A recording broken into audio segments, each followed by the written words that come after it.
Sin más, iniciamos presentando al profesor Tomás Federico Arias Castro. Él es doctorando en Derecho Constitucional, máster en Ciencias Políticas y licenciado en Derecho, director del área de investigación y docente de la Cátedra de Historia del Derecho de la Facultad de Derecho de la Universidad de Costa Rica, docente de Historia de la Masonería en la Escuela de Estudios Generales de la Universidad de Costa Rica, de la Maestría en Derecho Constitucional de la UNED, de la Maestría en Diplomacia del Ministerio de Relaciones Exteriores y de la Universidad de la Escuela Libre de Derecho.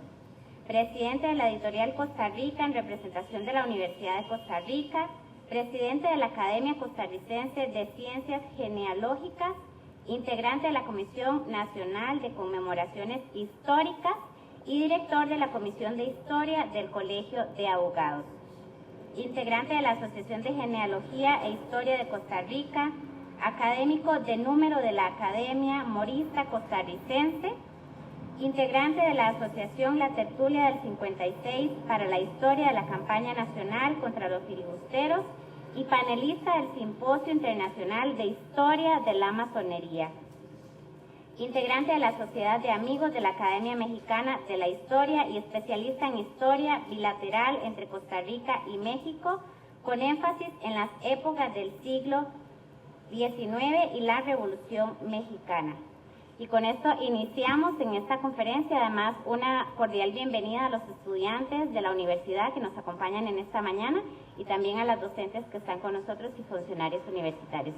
Les agradezco recibir al profesor Tomás con un aplauso. Muchísimas gracias.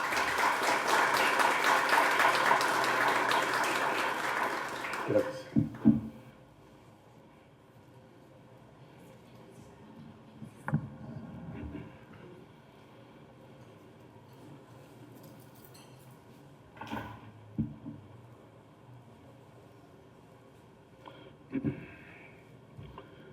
Doctora Marcela Moreno Buján, señora decana de la Facultad de Derecho de la Universidad de Costa Rica, doctora Eugenia Zabaleta, directora del Museo de nuestra universidad, doctora Anaí Fajardo, directora del área de docencia de la Facultad de Derecho, doctor Gonzalo Núñez, director del área de asuntos estudiantiles de la facultad, señora Ana Cristina Marín, directora de la biblioteca, señoras y señores presentes, invitados, y muy especialmente, y suscribo las palabras a los muchachos y a las muchachas que hoy nos acompañan. Tengan todas y todos muy buenos días.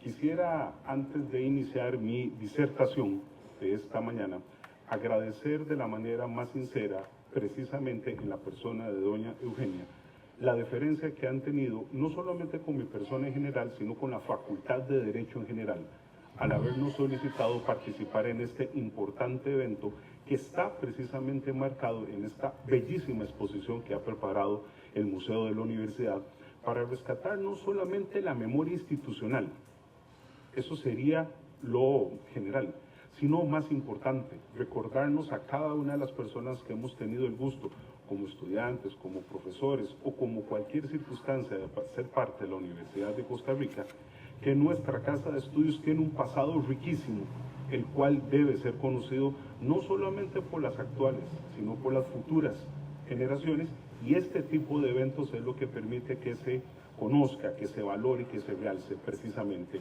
ese pasado. Cuando uno hace un recuento de un hecho histórico de alta importancia, debe recordar siempre un detalle. Ya como de manera brillante, sobre todo en el siglo V antes de Cristo y sobre todo en la polis de Atenas, se había determinado por parte de un personaje de esos que marca un punto de inflexión en la historia, Heródoto. No existe ningún acontecimiento de lo que él calificó como historige, que en griego obviamente ustedes me entenderán que traducido es historia y que en ese idioma lo que significa es lo que pasó.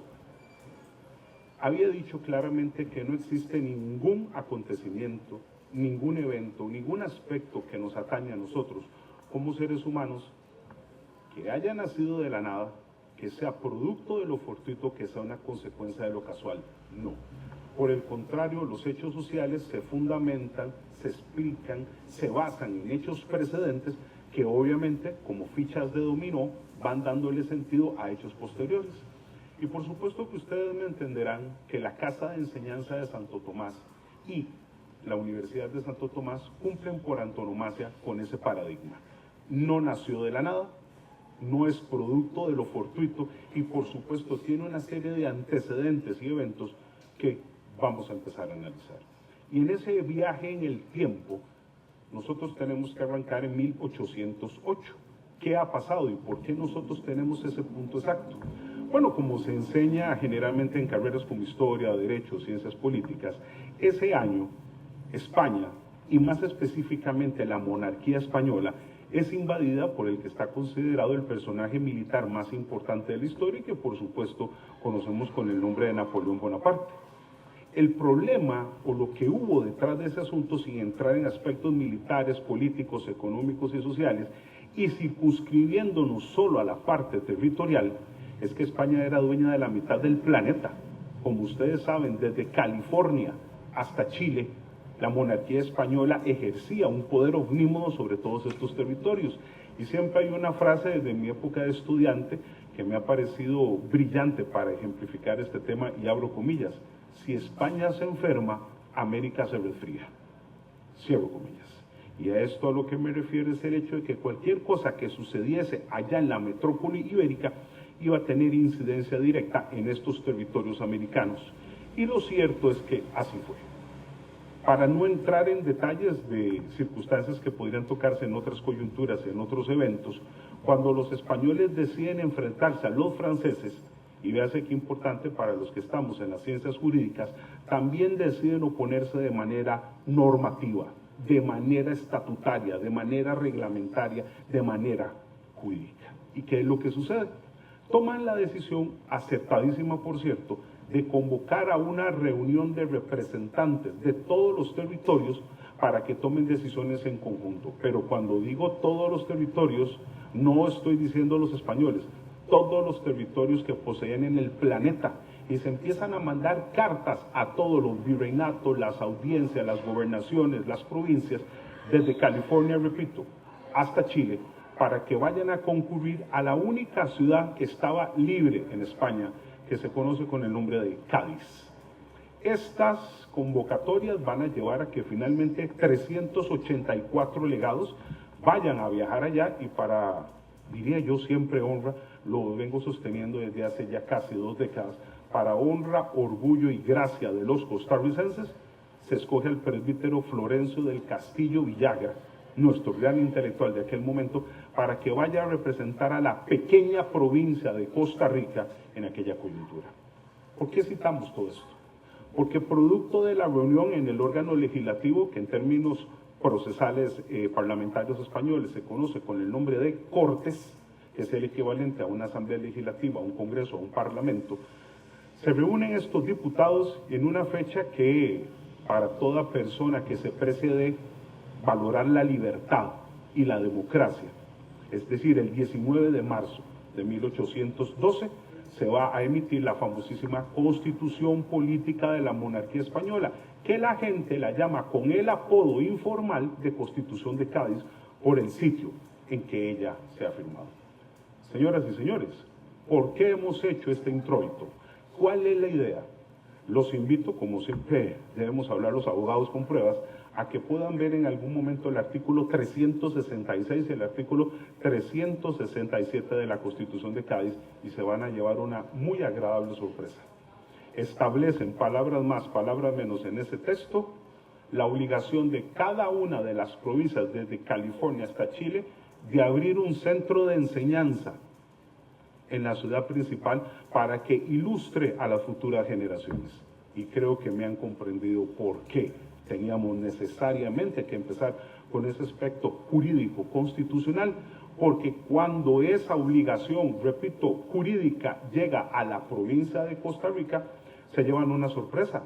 Las autoridades principales no están en Alajuela, no están en Heredia, no están en San José, no, están en la capital de Costa Rica, que es la ciudad de Cartago.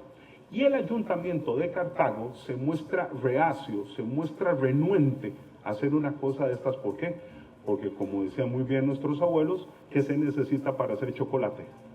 Se necesita cacao. Y ese dinero, esa parte pecuniaria no existía en el ayuntamiento cartaginés.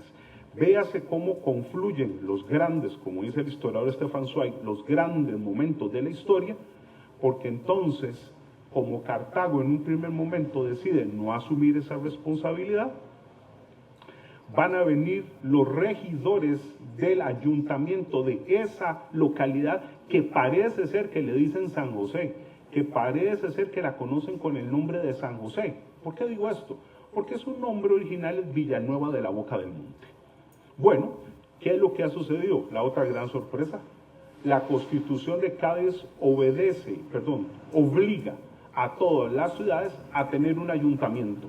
Y esa Villanueva de la Boca del Monte va a tener su primera municipalidad en 1813, habiéndose erigido con esa institucionalidad. ¿Qué es lo que dicen? No se preocupen los demás pueblos, nosotros vamos a asumir la responsabilidad del artículo 366 y del artículo 367. No se pueden ustedes imaginar la sorpresa o la satisfacción, más bien, para los que nos encantan estos temas de la historia, en nuestro Archivo Nacional haber tenido el libro de actas de ese primer ayuntamiento, en donde se establece la idea de conformarse un grupo de personas para que entonces se empiecen a llevar a realidad estas ideas. Y finalmente, el año entrante, se cumplen los objetivos. Y sabemos la fecha gracias a los documentos que se resguardan en la Casa de los Documentos de la Historia. El 24 de abril de 1814 se abre la Casa de Enseñanza. Misma fecha que 156 años después, en 1970, tendrá importancia para la universidad, como veremos después, pero no lo olvidemos, el 24 de abril de 1814 se abre la Casa de Enseñanza. Véase que estoy haciendo alusión a solo las 3 primeras palabras. No se le está dando ningún calificativo. En otras palabras, Casa de Enseñanza, lacónico, porque los documentos nos indican que no se le dio ningún nombre más, que no se le agregó ningún nombre más. Y cuando esto sucede, y nuestros antepasados, me imagino que con gran algarabía, logran abrir este centro primigenio de estudios, se enfrentaron a un detalle que por supuesto ustedes estoy seguro que estarán pensando de la misma manera. Es que no era solo el qué, cuándo, dónde y cómo. Porque si nosotros no teníamos una experiencia previa en estos menesteres, ¿cómo podíamos empezar a hacer que esto arrancara? Y lo cierto entonces es que aquí surge la figura de una persona que llevo diciéndole a mis estudiantes hace como 20 años, que toda persona que haya estado en un aula no debería olvidarlo. Don Manuel Alvarado Alvarado, regidor de San José, pero hoy lamentablemente olvidado de la memoria cívica de los costarricenses, se va a convertir en la persona que tome las 3 decisiones a las que yo acabo de hacer alusión. ¿Por qué? El ayuntamiento le entrega una partida de dinero para que él busque, palabras más, palabras menos, a la persona que académica e intelectivamente pueda cumplir con funciones de docencia que en Costa Rica no tenemos. ¿Cómo lo íbamos a tener si apenas se está fundando el sitio? Parte número 2, tendrá que escoger el sitio en donde los primeros alumnos vayan a recibir esas lecciones. Y parte número 3, tendrá que darle una organización. Esto no es simplemente crear la entidad por la entidad misma. Resultado de las 3, como lo prueba el libro de actas. Don Manuel, y perdónese que haga énfasis, no hoy 2024, en 1814, es decir, hace más de 200, para ser exactos, 210 años, viaja a pie a Nicaragua en un viaje que duraba 15 días a caballo, porque allá está la Universidad de León, y él sabe que ahí es donde puede encontrar a una persona, que acepte renunciar a la vida que tenga ahí, que acepte venirse a una Costa Rica que no tiene nada en materia educacional, y lo más importante, que se le dé la responsabilidad de decir, usted tiene que partir de cero y construir esto, académicamente hablando, porque no tenemos nada. Bueno, déjenme decirles que en uno de esos momentos estelares de la historia, el bachiller nicaragüense en filosofía, Rafael Francisco Osejo Escamilla, acepta. Qué lástima que no tenemos las razones de por qué don Francisco en aquella coyuntura decidió no solamente renunciar a su trabajo en la Universidad, repito, de León, renunciar a su vida en Nicaragua y renunciar a toda su coyuntura y simplemente venir. Lo cierto es que 2 meses después tenemos aquí al señor Osejo y, cosa curiosa, se abre este centro. ¿Qué es lo que ha pasado? Se buscó por varios lados. ¿Dónde podríamos nosotros iniciar las labores de este lugar? Y lo cierto es que no se encontró.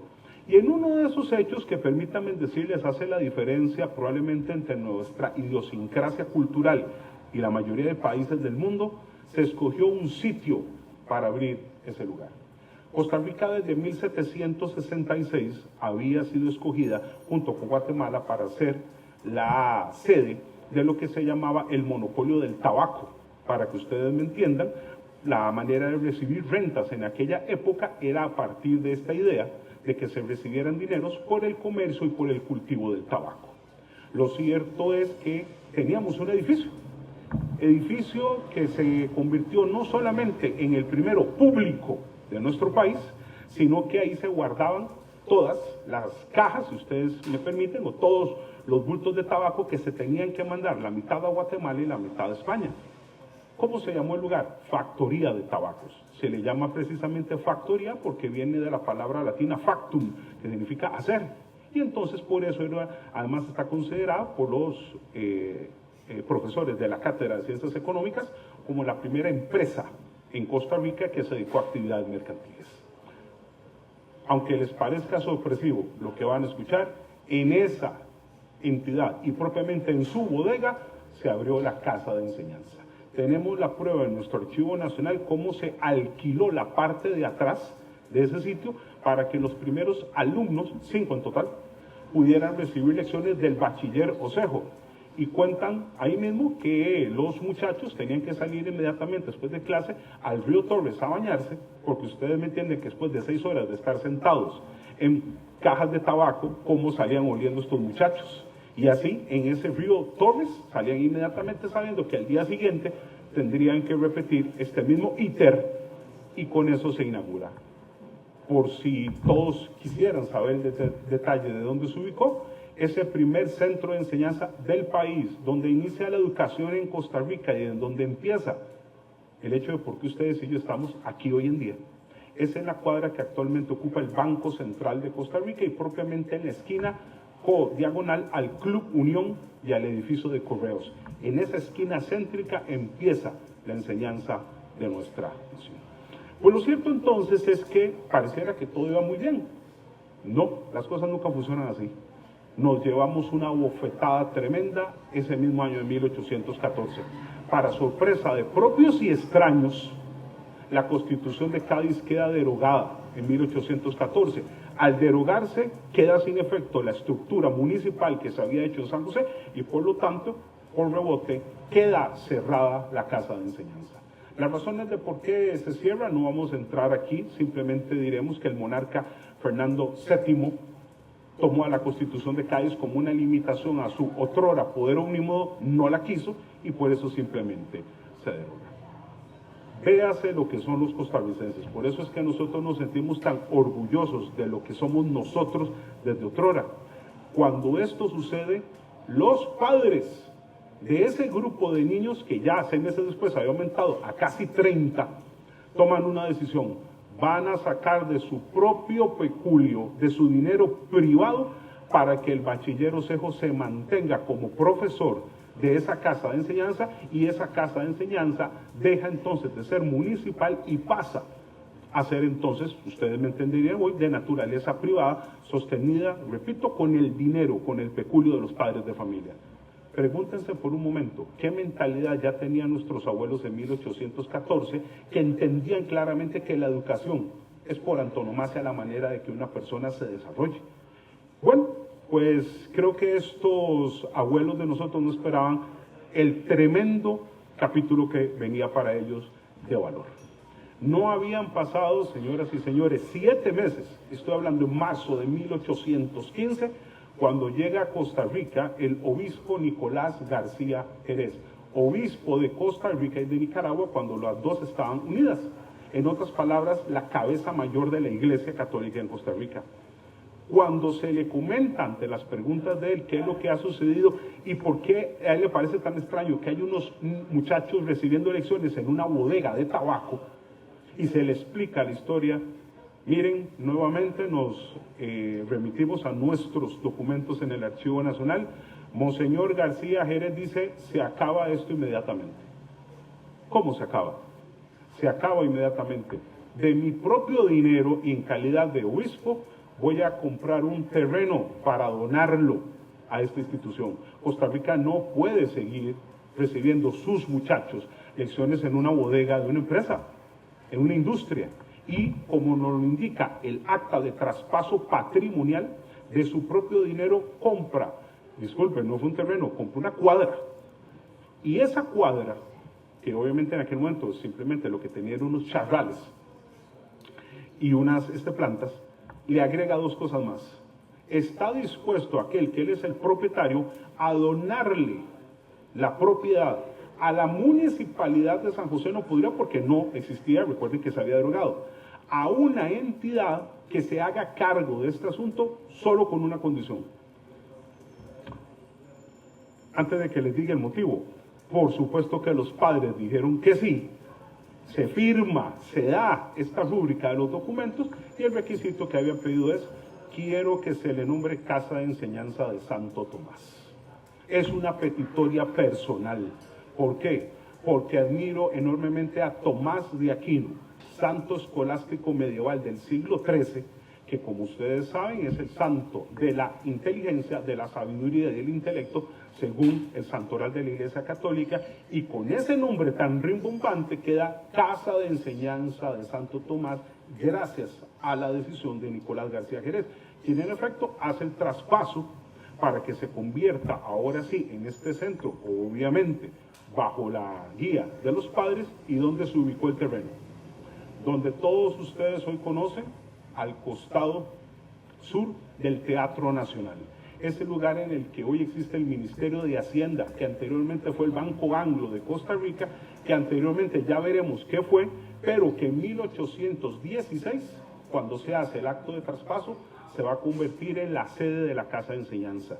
Al año siguiente, el gobernador Juan de Dios Ayala y Gudiño otorga el permiso que él tenía de autoridad para que se empiece a erigir los muros de la institución. ¿Y qué creen? Al dar ese permiso, don Juan de Dios no se está dando cuenta, y creo que ni los mismos padres se estaban dando cuenta, están poniendo la base de la primera entidad educativa en Costa Rica. Nunca había pasado eso, nunca se había construido un sitio específico. Recuerden que la factoría era para otras cosas. Aquí, al poner estas piedras, la entidad terminó de ser construida en 1818 y finalmente se inaugura la Casa de Enseñanza de Santo Tomás. ¿Qué sorpresas se van a llevar los padres? 2 años después, en 1820, la Constitución de Cádiz vuelve a ponerse en vigencia. Pero pareciera, según lo que estamos diciendo, que entonces hubiera vuelto al viejo status quo. No, los padres de familia ya no quisieron que se volviera a lo que estaba antes. A pesar de la restitución de Cádiz, la Casa de Enseñanza seguirá con su naturaleza jurídica explicada. Viene la coyuntura de la independencia. Cuando nosotros rompemos el nexum jurídico-político que tenemos con España, y atención a este detalle, porque entre 1821 a 1824, la Casa de Enseñanza de Santo Tomás siguió manteniendo la misma naturaleza, pero era independiente. Ya no tenemos que dar explicaciones, ya no tenemos que dar razones de todo lo que se haga aquí, porque ese nexo, repito, ya se ha roto. Y llega entonces 1824, año que, permítanme decirles, lo hemos hablado bastante por varias actividades que hacemos en nuestra Facultad de Derecho sobre los aniversarios que tanto nos interesan, sobre todo a nosotros los juristas, por una razón muy sencilla, porque en 1824 Juan Mora Fernández se convierte en el primer jefe de Estado del país, en un proceso que no es, por supuesto, hoy para poderlo determinar, simplemente tengamos ese detalle en concreto. ¿Y cuál es una de las primeras decisiones del gobierno de Juan Mora? Va a tomarse a la Casa de Enseñanza de Santo Tomás bajo la ejida pública. Mora entiende que necesita tener un sitio en el cual se estructure el edificio educacional. Voy a utilizar una palabra que no se utilizó en aquella época, disculpen. Era un equivalente a una expropiación, porque Juan Mora Fernández simplemente ordena que la Casa de Enseñanza pase a competencia pública, le paga el equivalente de las inversiones a los padres que habían hecho, y ahora tenemos por segunda vez en la historia, en 1824, a la Casa de Enseñanza Santo Tomás bajo la autoridad del Estado. Las tres consecuencias de eso, aparte de la obvia de colocarlo bajo una idea institucional, ahora el gobierno es el que decide cómo, qué y de qué manera. Y lo cierto entonces es que viene algo muy importante. Aunque ya se había emitido una ley orgánica en 1815 por parte de Nicolás García Jerez, entendamos un momento, Monseñor no era, obviamente, un abogado. Para 1824 se establece una segunda ley orgánica de la Casa de Enseñanza y ya se le da entonces una estructura jurídica. ¿Para qué? Para que todas las personas sepan, si van a estudiar o impartir lecciones, cómo se van a desarrollar esas actividades. Pero me tienen que disculpar por lo que van a escuchar, porque obviamente para nosotros en el gremio jurídico esto resulta vital. Cuando se estableció entonces la idea de elevarle el rango de simples estudios colegiales, equivalentes hoy, que era lo que hacía la Casa, y empezar a dar algo más, y se instituye la idea de crear por primera vez el bachillerato universitario, ¿cuál es la primera carrera que se escoge? ¿Cómo no?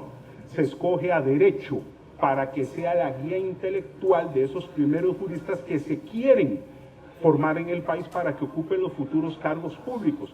Y en el decreto aparece la creación, y disculpen, además se dice en plural, la carrera de Derechos, porque se entendía en aquel momento que a usted se le van a enseñar varias materias de varias cosas para que usted aprenda a ejercer esos derechos.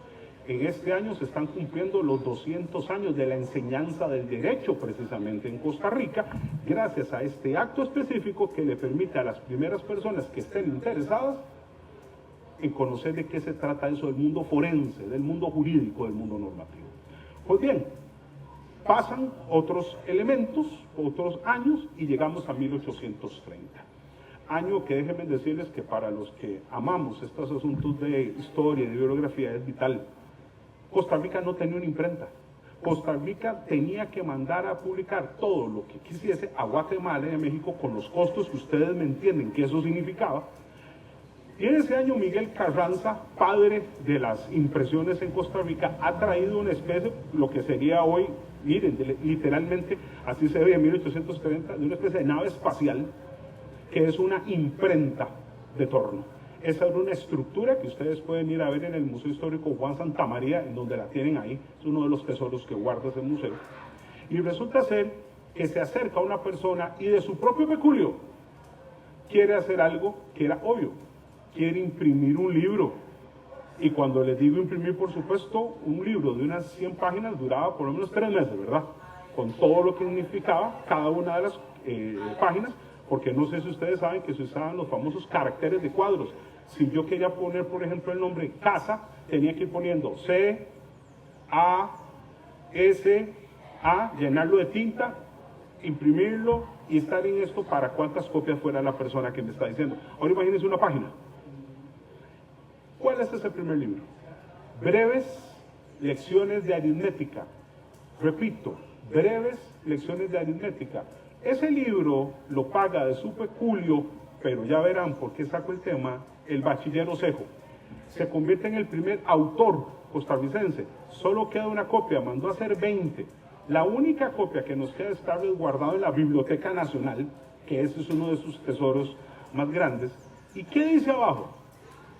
Copatrocinado por la Casa de Enseñanza de Santo Tomás.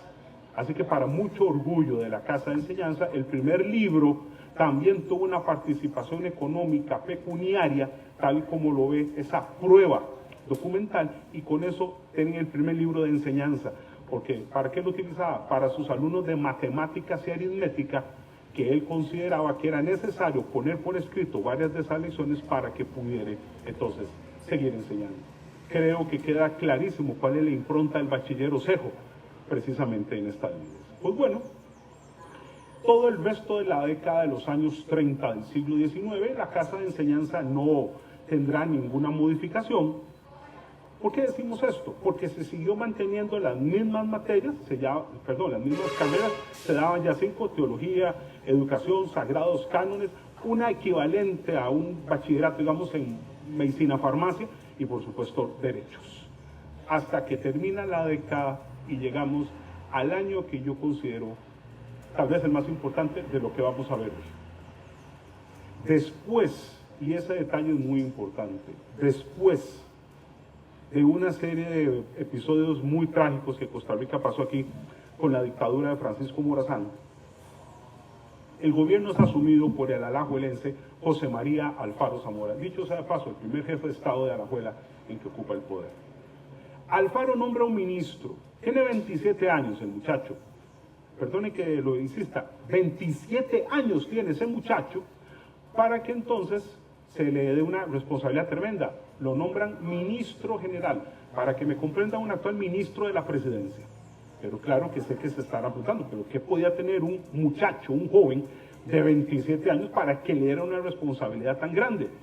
Bueno, era el primer doctor en Derecho en la historia de Costa Rica, se había graduado en la Universidad de León, era el primer doctor en Filosofía, y ya tener 2 doctorados en 1843, usted me entiende que no era cualquier persona. El nombre del muchacho, José María Castro Madrid. Y cuando él asume, le pide un requisito al presidente Alfaro. Yo asumo la responsabilidad que usted me asigna, pero yo quiero implementar un proyecto. Si usted me apoya, cuente conmigo. Alfaro luego le hizo sus memorias. Por supuesto, apoyé inmediatamente a mi joven ministro, quien en el lapso de 3 meses se dedicó a redactar un documento bastante peculiar que pueden ir ustedes a consultar, como siempre, al Archivo Nacional, y palabras menos, palabras más, el 3 de mayo de 1843 se crea la Universidad de Santo Tomás. Es decir, se le cambia la naturaleza jurídico-educativa a la casa de enseñanza, que no daba carreras universitarias, porque les dije que llegaba hasta lo que sería hoy en día un bachillerato, y al cambiársele la naturaleza jurídica por parte de Castro, la gran pregunta que imagino muchos deben estar haciendo: ¿por qué se hizo esto? ¿A raíz de qué se hizo esto? La respuesta debería tenerla muy presente cada persona que trabaje, que estudie y que enseñe aquí en la universidad, precisamente por esa última palabra. En el siglo XII medieval se había dado en la ciudad de Boloña la resurrección de una palabra que había sido creada en el derecho romano de la República, para que todos ustedes ubiquen, del 450 al 27 a.C., y las digo aquí: unus vertere. Repito en latín: unus vertere. Unus significa uno, vertere significa cambiar. Cuando usted hace la unión en derecho romano de esas dos palabras, unus vertere, cambiar a uno, ¿qué es lo que sucede? Bueno, lo que era obvio. Se está diciendo que algo que estuvo como una cuestión unitaria va a cambiar, que algo que estuvo disperso va a cambiar una condición unitaria a partir de un momento jurídico específico. Eso se utiliza sobre todo en derecho mercantil y en derecho civil entre los romanos. Sé que se estarán preguntando, ¿y qué tiene que ver esto con lo que hablamos? Repito, en la Edad Media, 1500 años después, esta palabra la resucitan. Y con el permiso de ustedes, voy a tomarlos de ejemplo. Las personas que están aquí presentes, no todos pertenecen a la misma carrera, no todos pertenecen a los mismos estudios. Les aseguro que aquí por lo menos pueden haber 20 distintas carreras que están aquí representadas por ustedes. Aplicando el unus vertere en la Edad Media se dijo: vamos a crear una entidad en la que varios unus cambien precisamente a uno solo.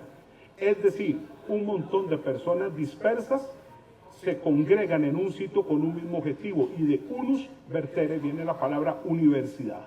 La idea de reunirse distintas personas en un momento específico, unos para enseñar y otros para aprender. De esa idea, de esa reconceptualización jurídica romana y luego con esa etapa medieval, es que Castro Madrid, conociendo todo eso cuando se había graduado como doctor, dice: Costa Rica ya se encuentra en el momento idóneo para no tener una casa de enseñanza, que ustedes me están comprendiendo, es casi como un colegio con unos 2 años más. se crea el 3 de mayo la Universidad de Santo Tomás. Atención, se le mantiene el nombre, véase que no se le puso el nombre, perdón, el apelativo de otra persona religiosa. Y viene el último punto. Como ya no tenemos una casa de enseñanza, ¿quién la debe dirigir? ¿Quién tiene el prestigio? ¿Quién tiene el renombre? ¿Quién tiene la validez para que los demás lo respeten y digan, sí, usted va a ser el encargado de dirigirla? Pues nada más y nada menos a la otra persona que poseía un doctorado en Costa Rica, pero este no era en Derecho ni en Filosofía, sino en Derecho Canónico, que es precisamente, como tengo aquí el cuadro, atrás lo están viendo ustedes aquí, a don Juan de los Santos Madrid Cervantes, que se convertirá en el primer rector de Costa Rica. ¿Vieron que se utilizó una palabra por primera vez? ¿Cómo que rector? Esa palabra nunca se había utilizado. Viene del latín rectum, o como también se dice correctum, y es precisamente la idea que se tenía en el siglo XIX, que la cabeza que dirija a profesores, estudiantes y personas que trabajan en la universidad, él sea el camino a seguir, que su prestigio, que su valía, que su intelecto haga que las demás personas lo respeten de tal manera y digan, eso es lo correctum. Por eso de esa palabra rectum vendrá rector como guía para esas personas, y repito, don Juan de los Santos Madrid Cervantes será el primero de ellos. Y en lo que nos atañe a nosotros los juristas, se nombra al doctor Castro Madrid, que lo tenemos aquí, detrás de mí, al doctor Castro Madrid como primer catedrático de la historia costarricense. Otra vez estoy utilizando una palabra por primera vez. Nunca habíamos tenido un catedrático. ¿Cómo? Pero de la idea romana de la cátedra, que es silla, y la silla era la que ocupaban los integrantes de un consejo universitario, por eso es que se creó una cátedra, o cátedra, y por eso hay un catedrático, y va a ser obviamente Castro Madrid el primero. Pareciera, ¿verdad?, que con todo eso íbamos muy bien. No, faltaba lo más importante. Y déjenme decirles que realmente lo más importante, se cambia la naturaleza jurídica de las carreras, se mantiene el bachillerato y por primera vez en la historia se crean las licenciaturas. Nunca la habíamos tenido. Costa Rica va a tener el honor, ahora sí, de poderle otorgar una licencia, como se dice en derecho romano, un permiso a una persona para que ejerza una profesión. Por eso se llaman licenciaturas, porque recuerden que la universidad no solamente le da a usted los conocimientos, tiene que enseñarle cómo hacerlo, por eso se da ese permiso, esa licencia. Y finalmente quedaría algo que, déjenme decirles, desde mi época de estudiante me dejó impactado. Tomaron una decisión muy medieval, por cierto, muy medieval, al crearse las carreras que le está diciendo, la carrera de educación, la carrera de teología, la carrera de sagrados cánones, la carrera de derecho y la carrera de medicina, se les quiso identificar a los alumnos con un color.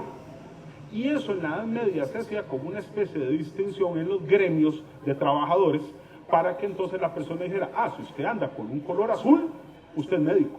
Si usted anda con un color verde, usted estudia teología. Si usted anda con un color blanco, sagrados cánones. Si usted anda con color rojo, usted estudia derecho. ¿Entenderán por qué nos interesa tanto a los abogados ese tema? Porque al dársele la peculiaridad de los estudiantes de usar una banda en el brazo izquierdo, a la parte del corazón, de color rojo, todo el mundo lo identificaba, esta persona es estudiante o profesor de derecho. Y un detalle, no sé si aquí hayan estudiantes de la carrera de derecho, pero les voy a hacer un comentario.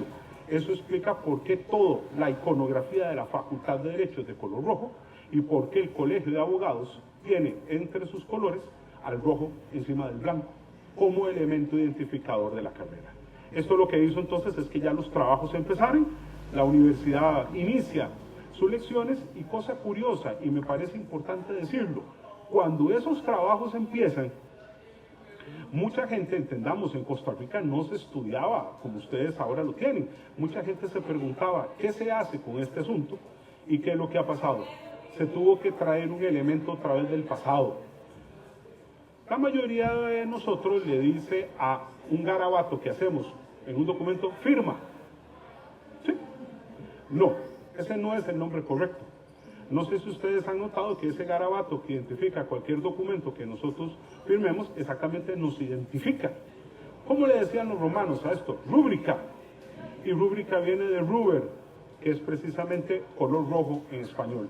Por eso es que se firmaba con rojo y por eso ese color pasa a ser el identificativo también de nosotros los abogados. Pues bien, la Universidad de Santo Tomás se mantendrá por el resto de los años 40. Empieza, ahora sí, vieran la belleza de ver registros, empieza a tener bastante matrícula.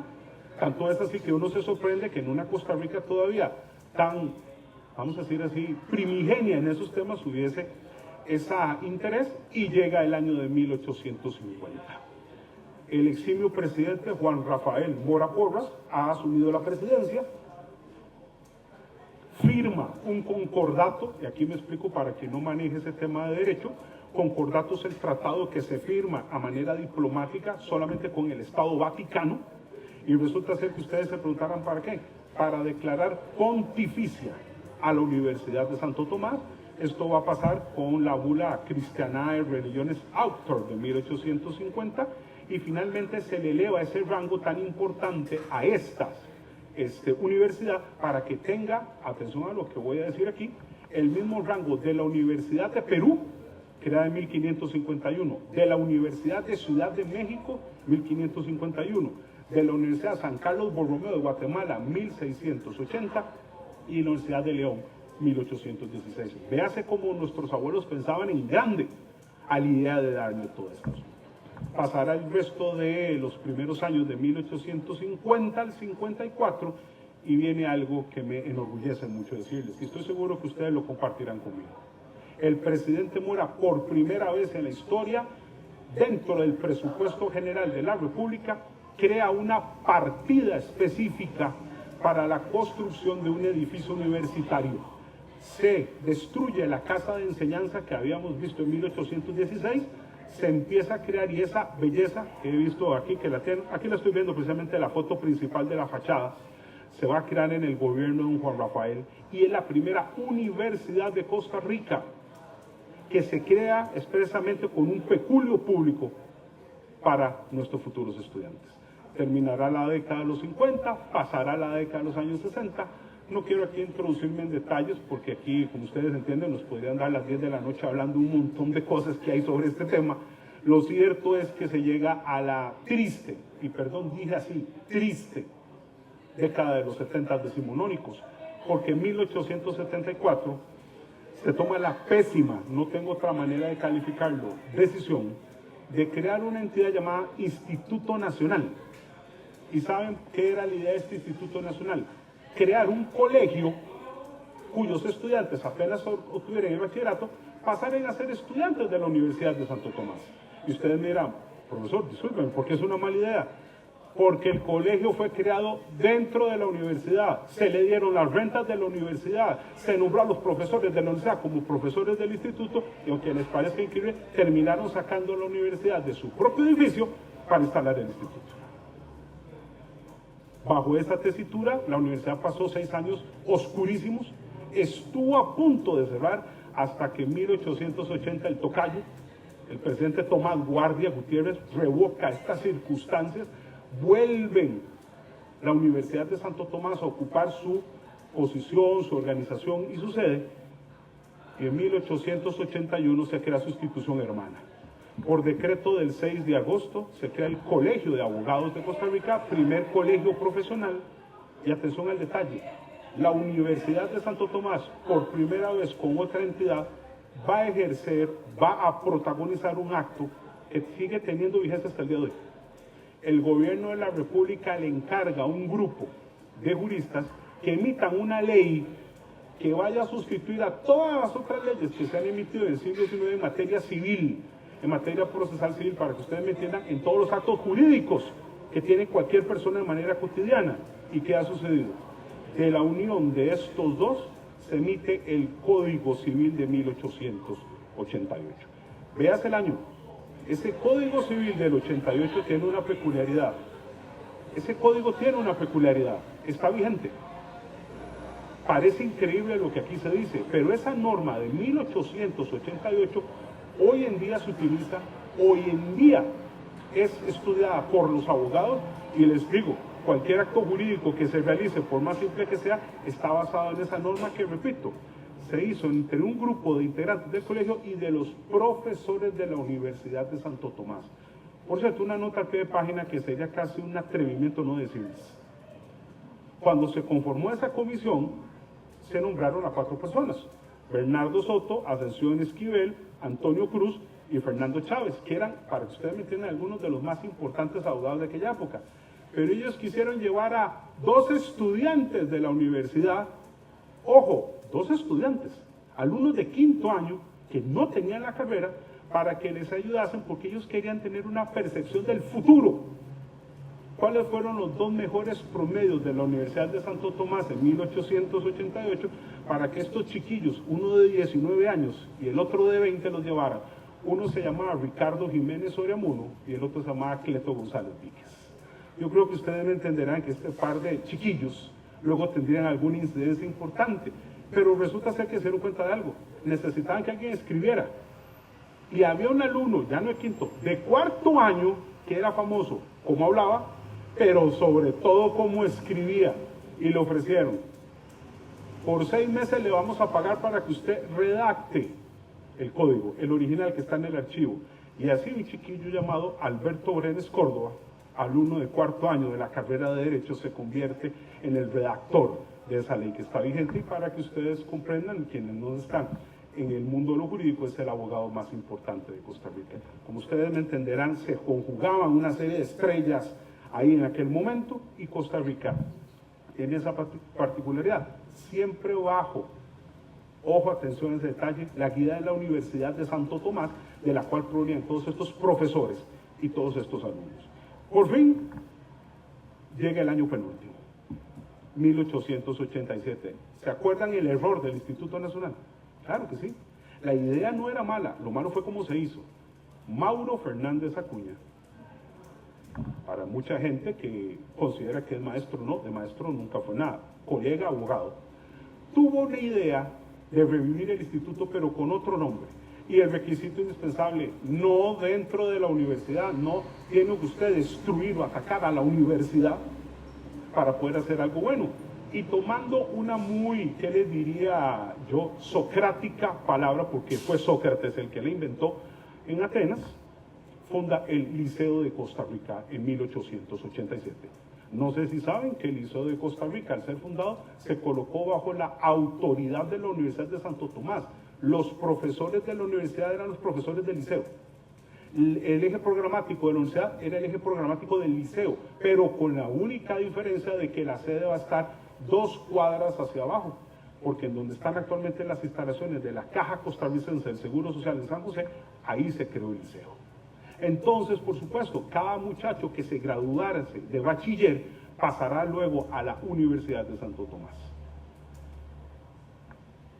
Qué terrible, porque no había pasado ni un año cuando, en agosto de 1888, en una decisión que, déjenme decirles algo, lo digo por todos los colegas con los que uno está en historia, en derecho, en este tema, sigue causando resquemor, sigue causando sorpresa, sigue causando incluso, les puedo decir, extrañeza. Don Mauro presenta el decreto para el cierre de la Universidad de Santo Tomás. Ese terremoto, porque no tengo otra manera de ejemplificar lo que causó, basta con ver la prensa de aquella época, hizo que la mitad intelectiva del país dijera: ¿por qué? ¿Por qué cerrar la universidad? ¿Qué fue lo que alegó Mauro? Que la universidad ya no tenía rentas suficientes, que el erario público se estaba acabando, que se necesitaba darle un nuevo aire. ¿Y saben a qué se refiere ese nuevo aire? Un nuevo aire intelectivo. Y lo más importante, que habían gentes que querían otras circunstancias, otras cosas que se enseñasen. Yo les pregunto de una vez, ¿todo eso se podía arreglar? ¿Había que cerrar a la universidad? Pues bueno, se cerró. Y para ser exactos, con ese cierre pasó lo siguiente. De pronto, muchos de los alumnos que estaban en carreras que ya habían iniciado hicieron la pregunta: ¿y yo qué? Yo empecé estudiando Derecho, empecé estudiando Medicina, empecé estudiando Teología, lo que sea. ¿Qué va a pasar conmigo si la universidad se cierra? ¿Cuál fue la decisión final? Una decisión que, permítanme decirles, fue un error a medias. Las otras 4 carreras simplemente se le dijo a las personas, incluso se les va a indemnizar pero los estudios no van a seguir. Si usted desea estudiar, tendrá que partir al extranjero. La única carrera que se mantuvo fue Derecho. Y atención al detalle, porque al cerrarse la universidad no puede haber facultad, no puede haber rector, no puede haber decano, no puede haber esa estructura. Y entonces, tomando el modelo de las famosas escuelas revolucionarias que habían instaurado Danton, Marat, Robespierre en la Revolución Francesa, de escuelas politécnicas o escuelas profesionales, se le da una nueva naturaleza a Derecho y se le convierte en la famosa Escuela de Derecho que va a quedar en 1888. Pero hay un problema. ¿Quién la va a dirigir? Si la universidad está cerrada, si los profesores fueron despedidos, si la organización como tal desaparece, ¿a quién? Y se toma la decisión, aquí sí fue muy acertada, de asignarle por única vez en la historia ha pasado esto, al Colegio de Abogados de Costa Rica, que se convirtiese en las nuevas autoridades. Y atención al detalle, porque por los próximos 50 años, la Universidad de Santo Tomás va a tener una peculiaridad. Va a seguir viva, no con su nombre, pero sí a través de su escuela, porque ¿qué es lo primero que hizo el Colegio de Abogados? Contrató a todos los profesores de la carrera de Derecho de la Universidad de Santo Tomás y simplemente los puso a trabajar en la escuela. Si eran los mismos docentes, si era el mismo programa y si era la misma estructura, usted me entiende que lo único que cambió fue la naturaleza jurídica de la entidad. Pero si todo esto no fuera suficiente, ¿qué escogió como emblema la Escuela de Derecho? Bueno, lo que yo había querido a propósito dejar de último, porque devolviéndome con su gentil permiso a 1843, la Universidad de Santo Tomás tomó la decisión de que, para representarla, se colocase a un girasol naciendo de una serranía, viendo hacia el sol, con 2 coronas de laurel y una frase que dijese luz en aspicio. Y con eso se hizo la famosa búsqueda de la luz, que es precisamente la del intelecto. Y con eso terminó finalmente todo ese derrotero hasta que en 1940 se crea, como ustedes saben bien, la Universidad de Costa Rica, y con eso finalmente se convierte en la heredera ¿de qué? De la Escuela de Derecho, de la Universidad de Santo Tomás y de la Casa de Enseñanza de Santo Tomás, con un detalle que no debe pasar desapercibido. Cuando uno entra a este sitio y ve a don Antonio de Liendo y Goicoechea, primer universitario en la historia de Costa Rica, uno debe pensar, él fue el que abrió el camino para que las personas se interesaran en los estudios superiores, honor a quien honor merece. La Universidad de Santo Tomás tuvo 15 rectores, y esas 15 personas fueron las que permitieron que se desarrollara de una manera brillante hasta su cierre.